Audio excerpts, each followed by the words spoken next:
Okay, hello everyone. I'm Tanzima Habib, and today I'll be talking about integrating appearance in color management.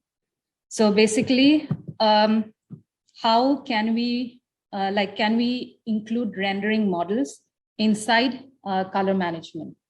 And currently, the new architecture of ICC color management is called ICC Max.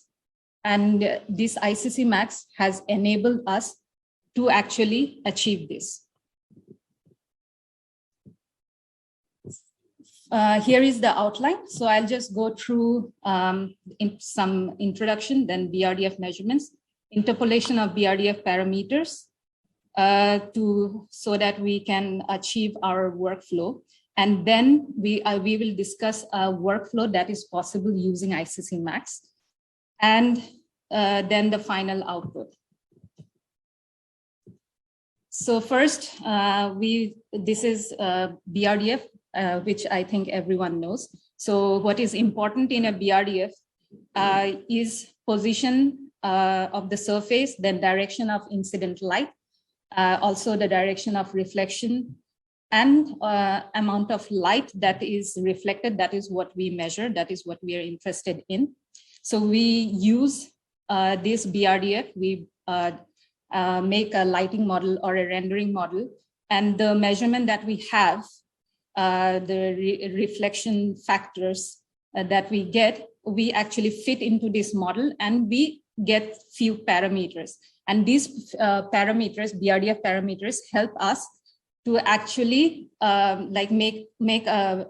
we get a model that we can fit these parameters along with the direction of light and the direction of viewing, and we can get our desired output at a particular geometry.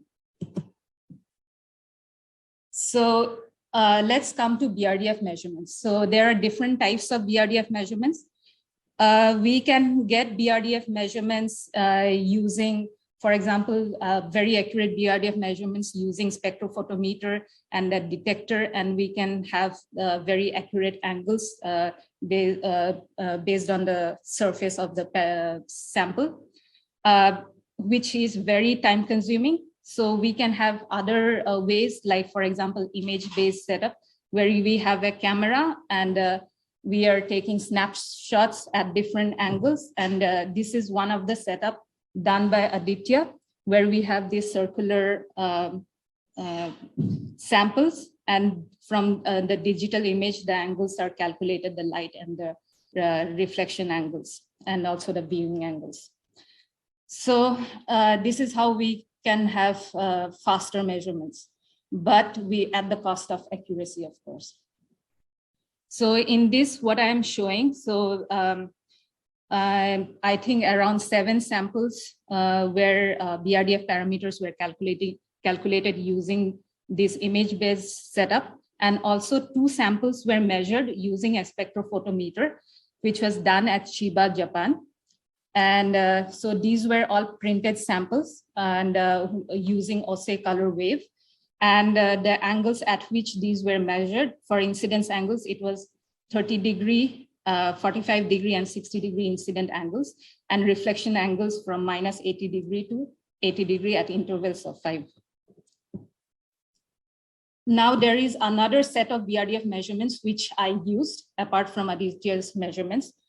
So these were 17 samples, so 8 primaries and secondaries, which were printed by FOGRA, and they were also measured at FOGRA using spectrophotometer. And for this set, we also had 9 test samples, so that for evaluation purpose. And the incidence angle chosen were 0 degree, 15 degree, 30 degree, 45 degree and 60 degree incidence angles. And for each incidence angle, the reflection angles varied from minus 30 degree to 65 degree at intervals of 5 degrees. So these set of measurements I used. The FOGRA samples were very important for this part of my project. where I was trying to find out if I can come up with an interpolation method where we can go from tri-stimulus values at 045 geometry to BRDF parameters, because then if we have BRDF parameters, then we can calculate tri-stimulus values at different geometry.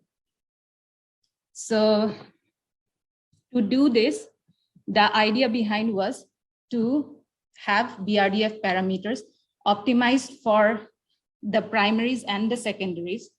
And once we have the BRDF parameters and the tri-stimulus values, we can create a model in an interpolation method where we can go from these tri-stimulus values to the BRDF parameters. So for this, we use the idea of Neugebauer model and as well as Shepard interpolation was used, because I'm going from one irregular lattice to another irregular lattice.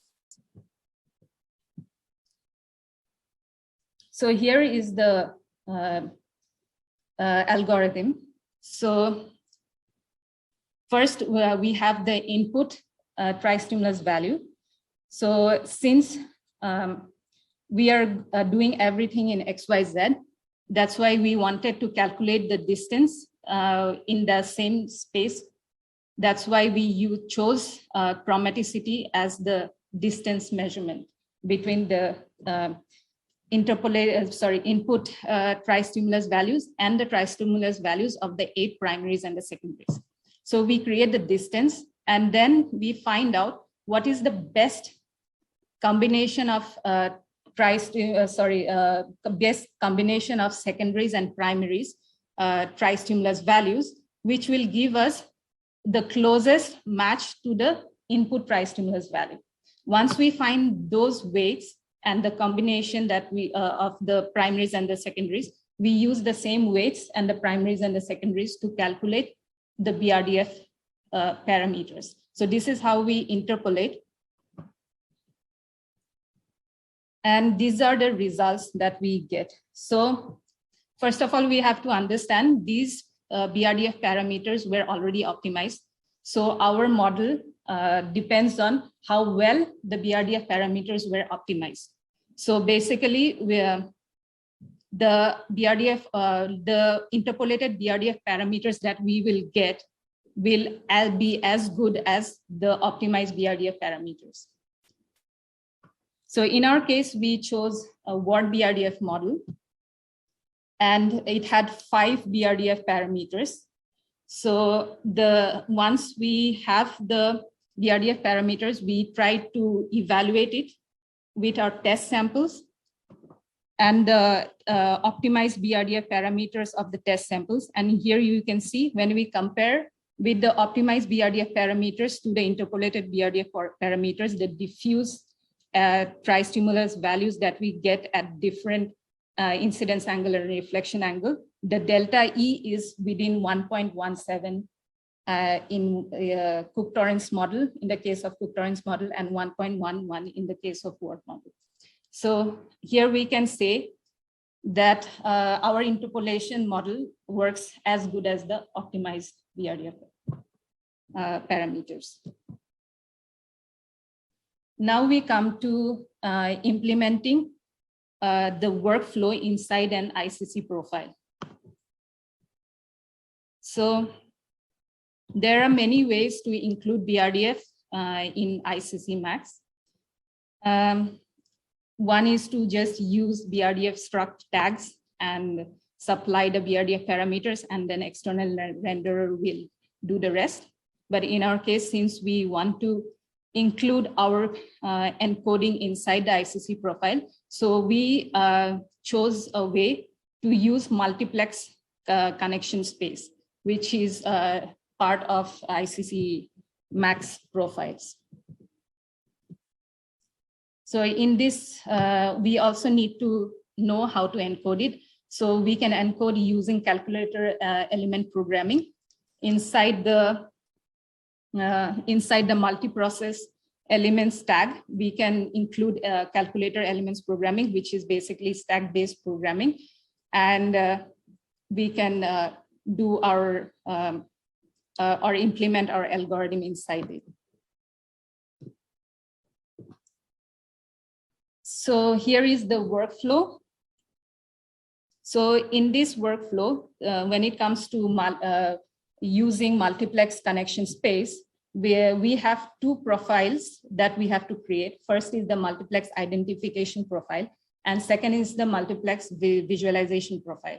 So multiplex identification profile, what it does, it takes the input, and depending on what we have encoded inside multiplex identification profile, it will choose the input channels and it will output it to the multiplex connection space.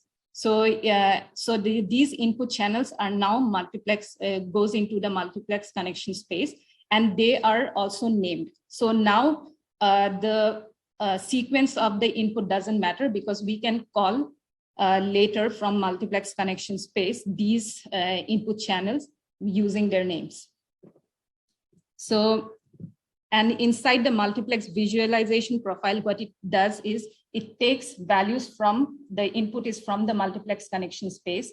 It takes the input, and then inside it, we have the calculator element programming where we encode our algorithm, and then we output our final result, that is our profile connection space, for example, price stimulus values.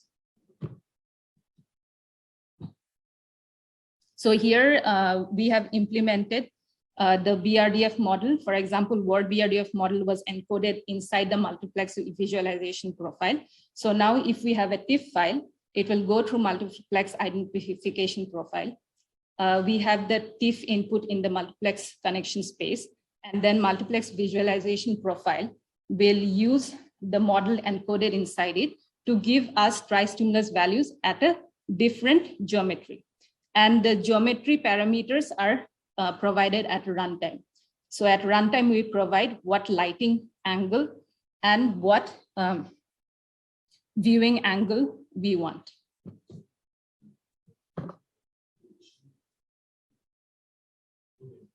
Yes. So that will be provided at runtime. At runtime. So it's not necessarily a parameter, but usually it could be in a rendering framework, for instance, the array, you know, that has a certain geometry, and then yes, it calculates that, right? Yes, it calculates that. Yeah. So when we are calling the ICC profile, that time we can supply what viewing and the lighting angle we want, and then accordingly it will calculate, and we'll get a TIFF file at that particular geometry. So this is basically the workflow. So on the top, you can see that we have a XYZ TIFF file at 45.0. Then using the BRDF interpolation method, which is encoded in the first profile, which we call here the BRDF profile, we get the BRDF parameters. And these BRDF parameters are used by the multiplex connection space, where we have the particular BRDF model encoded to give us the XYZ in a particular geometry. But obviously, again, the angle of lighting and the viewing angle is given at runtime, which is not part of the profile, basically. And then what we did, we also tried to include normal maps. And here, the normal map was included in the TIFF file itself. So instead of being 3-channel TIFF file, now they are 6-channel. And now inside the visualization profile, we also have the calculation of the normals. So we get something like this. So for example, in this, what I'm trying to show is on the right, we have the normal map. So this is included in the TIFF file. And also the tri-stimulus values of these 7 strips, which were measured by Aditya. And now our final output, we see how its appearance varies at for example, whatever given lighting angle and viewing angle. So in the future, we plan to implement this for 2.5D, where we can characterize 2.5D as well as create its appearance inside color management. So this is where I finish my talk.